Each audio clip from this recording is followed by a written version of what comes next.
जब भी Muslim countries जो है वो एक मुस्लिम कंट्री पाकिस्तान की वीजा बंद कर रही है, यहाँ से आप अपने पासपोर्ट की वर्थ देख लें। वो बंदा अमेरिकन जो थे 5 दिन में पाकिस्तान से ले गए। जब उन्होंने जज के सामने पेश कर दिया, सर ये बंदा आ गया, उसने रोड पे फायरिंग शेयरिंग करके बंदे मारे थे, तो जज ने कहा यार ये तो इतना लीगल प्रोसेस होता है, तुमने इतनी जल्दी बंदा ले कैसे आए? तो तब उन्होंने कहा सर ये पाकिस्तानी है और इसको हम पाकिस्तान से लेके आए और पाकिस्तानी पैसों के लिए अपनी माँ भी भेज देते हैं। ये तो एक बंदा था, ये मैं इमल कांसी की बात कर रहा हूँ। ठीक है, यहाँ पे एक वाकया हुआ है, कोहिस्तान के अंदर वाकया हुआ है कि वहाँ पे एक लड़की को सिर्फ इसलिए, जो वहाँ पे जिरगा सिस्टम है, कबायली सिस्टम है, वहाँ पे एक लड़की को सिर्फ इसलिए कत्ल कर दिया गया क्योंकि वो एक लड़के को डांस करता देख रही थी, उसने तालियां बजा दी। ताली बजाने पे उस लड़की का वहाँ ये यहाँ पे जबर की सूरत हाल है खवातीन के ऊपर। मुझे सिर्फ 2 रास्ते नजर आ रहे हैं या सिर्फ 2 रास्ते बताए गए हैं, या तो आप अपना चैनल डिलीट कर दो या फिर पाकिस्तान छोड़ के चले जाओ। मेरे चैनल को बकायदा तौर पे जो है उसकी रीच को कम किया गया, बकायदा तौर पे फायरवॉल एक सॉफ्टवेयर है जो कि चाइना से हमारी गवर्नमेंट ने इंपोर्ट किया है।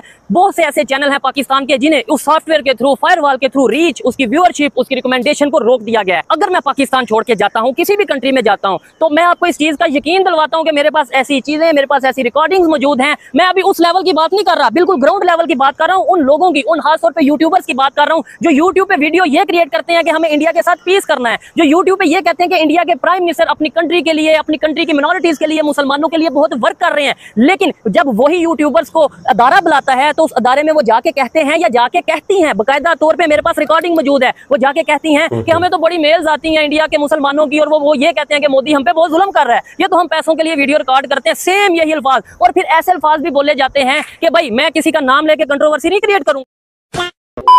जय दोस्तों, भाई राम राम आप सब ने। तो हाल ही में आप लोगों ने एक वीडियो देखी होगी, मैंने डाली थी। आरजू काजमी ने बोला था कि 250 यूट्यूबर को, पाकिस्तानियों को फतवे जारी किए गए हैं कि भाई आइए तशरीफ रखिए। तो वो गए थे, कल गए थे। तो शोएब चौधरी रियल एंटरटेनमेंट भाई हैं, वो भी गए थे। उन्होंने बताया बतौर वहां पर कुछ पाकिस्तानी यूट्यूबर हैं जिन्होंने बोला है कि भाई हमारे पास तो मेल आती है वहां से, यानी कि हम तो पैसे के लिए काम कर रहे हैं, बाकी इंडिया अपनी भाड़ में जाए, हमें कोई लेन देन, हमें तो डॉलर चाहिए। आप लोग वीडियो देखिए, आपकी क्या रिकमेंडेशन रखे, वो यूट्यूबर कौन हो सकते हैं जिन्होंने ये बोला है, कमेंट में उनके नाम लिखे। वीडियो शुरू कर। छोटे होते हुए हम ये सुनते थे अगर हमने तरक्की नहीं की तो इंडिया ने कौन सी की। आज इंडिया किधर खड़ा हुआ है और पाकिस्तान किधर खड़ा हुआ है। इंग्लैंड दुनिया का 5वां रिचेस्ट कंट्री था, अब 6वां हो गया, 5वां इंडिया ने ले लिया है। क्यों लिया है? इसका मतलब ये है कि 2.2 ट्रिलियन या 2.3 ट्रिलियन उनके पास जो ये पैसे आए हैं वो कहाँ से आए हैं, उन्होंने कहाँ से अर्न किए हैं ये? क्या वो IMF से कर्जा लेता है? नहीं। हम 1 बिलियन के लिए भीख मांगते हैं लोगों से। लेकिन ये चीजें बकायदा रिकॉर्डिंग के साथ चलाऊंगा। ऐसी चीजें भी कही जाती हैं किसी यूट्यूबर या किसी एनालिस्ट का नाम लेके कि वो तो मोदी का इतना बड़ा चमचा है कि मोदी अगर पखाना मतलब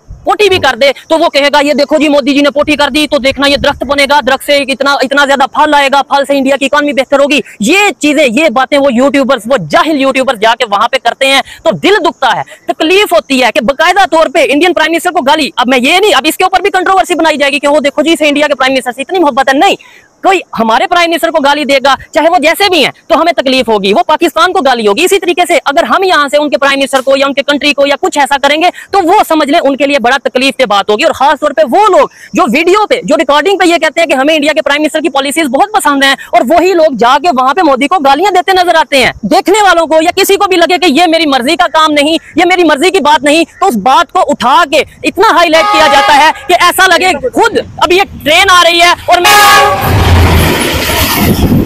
ये एक ऐसी प्लेस है जिसमें इंडिया और पाकिस्तान के दरमियान जब गोलाबारी हो रही थी तो इंडिया की तरफ से जो पहला गोला आया था वो इस रेलवे स्टेशन पे आया था। पाकिस्तान में धरफ राठे को इस तरीके से अप्रिशिएट किया जाता है कि यार यूट्यूबर हो तो धरफ राठे जैसा, देखो उसने अपनी गवर्नमेंट को कैसे ललकार दिया, देखो उसने मोदी गवर्नमेंट को कैसे हिला के रख दिया, देखो वो कैसे एक्सपोज करता है अपनी गवर्नमेंट को, अपने कंट्री को किसी में होने वाली गलत चीजों को कैसे एक्सपोज करता है। पाकिस्तान के स्कूल, कॉलेज, यूनिवर्सिटी में ये बताया जाता है कश्मीर हमारी शाहराग है, कश्मीरियों से हमें बहुत प्यार है। उन्हीं कश्मीरियों को जब प्रोटेस्ट करता देखा तो उनके पास गया, उनकी आवाज सुनी, उनकी आवाज को दुनिया तक पहुंचाने की कोशिश की, और फिर वहां पे बकायदा तौर पे जो डिजर्विंग लोग थे उन्हें राशन भी डिस्ट्रीब्यूट किया। और ये सब चीजें मैं गिनवाने का मकसद क्या है ये मैं आगे आपको बताऊंगा। फिर तब ये टैग लगा दिया गया कि हाँ पहले हिंदू का, फिर क्रिश्चियन का, फिर जब कश्मीर में जाके मुस्लिम कम्युनिटी के साथ खड़ा हुआ तो जब कुछ नजर नहीं आया तो फिर ये कह दिया गया कि कश्मीर में इसलिए जाता है कि वहां पे इंडिया एक सेंसिटिव एरिया है, तो इसलिए वहां पे इंडिया की फंडिंग की वजह से ये सारी वीडियोस करता है जाता। लेकिन बहुत से यूट्यूबर जो अपने आप को बहुत बड़े बड़े यूट्यूबर कहते थे या कहते हैं वो घर में बैठे रहे। मैं कराची में तपती धूप में सड़कों पे जलील होता रहा और उनकी राइट के लिए आवाज उठाता रहा। कभी मैं किसी पॉलिटिशियन के साथ लड़ता नजर आ रहा था,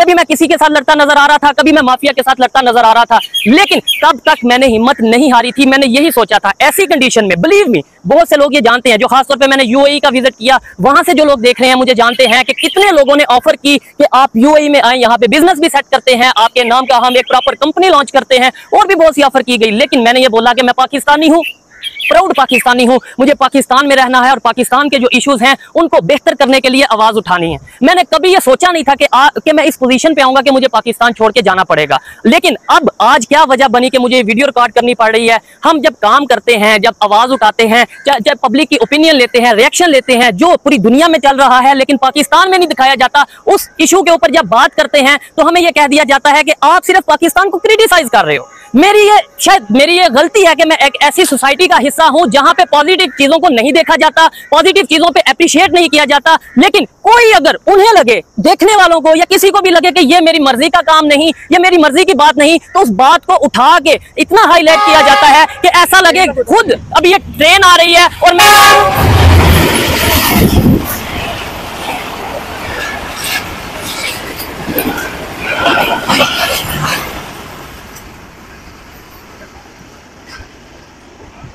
देखने वालों को सॉरी कहना चाहूंगा, मतलब, और खास तौर पे मैं इस टाइम जिस जगह पे मौजूद हूँ, इस जगह की भी एक बहुत ही बड़ी हिस्ट्री है। 1965 की वार में ये एक ऐसी प्लेस है जिसमें इंडिया और पाकिस्तान के दरमियान जब गोलाबारी हो रही थी तो इंडिया की तरफ से जो पहला गोला आया था वो इस रेलवे स्टेशन पे आया था और यहाँ पे एक खातून की जान भी गई थी। खैर, ये इस टॉपिक से हट के वीडियो है। मैं ये कह रहा था कि मेरी ये गलती है, शायद ये मेरी गलती है कि मैं एक ऐसी सोसाइटी का मेंबर हूं कि जहां पे पॉजिटिव चीज पे अप्रिशिएट नहीं किया जाता, जहां पे अगर कोई आगे बढ़ रहा हो, चाहे पाकिस्तान के एक आम से इलाके से उठ के लाहौर में आए, लाहौर में अपना नाम बनाए, लाहौर में नाम बनाने के बाद इंडिया और फिर इंटरनेशनल लेवल यूएई और यूएई के बाद यूनाइटेड नेशंस तक उसकी वीडियो जाए, उसे अप्रिशिएट नहीं किया जाएगा।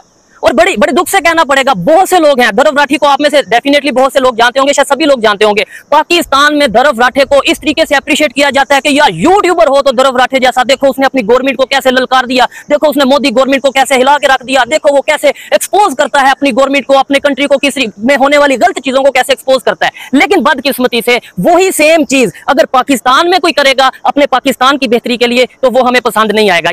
तो दोस्तों, आप लोगों ने वीडियो देख ली। देखिए भाई, पहली बात तो सभी के सभी भाई पैसे के लिए काम करते हैं, नहीं तो इतना कीमती समय है आज की दुनिया में, कौन किसको क्या दिखाएगा।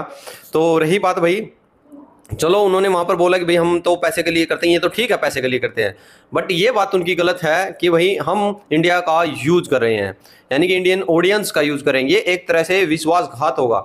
यानी कि भाई एक तरफ से आप ये बोल के कोई दिक्कत नहीं, आप ऑडियंस मिलेगी इंडियन, आप ये बोल के वीडियो बनाइए कि भाई हम पाकिस्तान में ऐसा हो रहा है, तो इससे भी भाई जाहिल जनता फिर क्या हो सकती है। कोई यूट्यूबर जो है अगर जिसने ऐसा बोला है उससे भी गंदा इंसान क्या हो सकता है जो अपने देश को गाली देकर दूसरे देश से पैसे कमा रहा है। यानी ये तो बात वही वीडियो के स्टार्टिंग में जो बोल दे उससे पैसे के लिए तो भाई अपनी माँ बहन बेच दे, व्यू तो कौन सी बड़ी बात है, बेच देंगे भाई फिर तो तुम पे इस चीज को लेकर लानत है। जिस बंदे की ये सोच है, जिस यूट्यूबर ने ये बोला है कि भाई पैसे के लिए, यानी कि हम तो इंडिया का ऑडियंस का यूज कर रहे हैं और इंडियन मुस्लिम की भाई मेल आती है, कर दे भाई शो कर दे, जिस इंडियन की मेल आ रही है क्या दिक्कत है। इंडियन में इतने भाई मुस्लिम है, हो भाई क्या पता किसको क्या दिक्कत हो, तो जाने में भी क्या दिक्कत है। वीजे तो वही देश लगवाते हैं ना, जैसे मैं भी अमेरिका का वीजा अप्लाई करूँगा तो अमेरिका मेरे को परमिशन देगा, इंडिया थोड़ी ना देगा। तो पाकिस्तान बुला ले भाई, जिसको यहाँ पर दिक्कत जाए, हमें तो कोई दिक्कत नहीं है। जितना साफ स्वच्छ देश हमारा रहेगा हम तो वैसा ही चाहते हैं। जाओ, जिसको जाना जाओ, खुले हैं दरवाजे। अब लोग कह रहे हैं सुन के जय जबर जय श्री राम।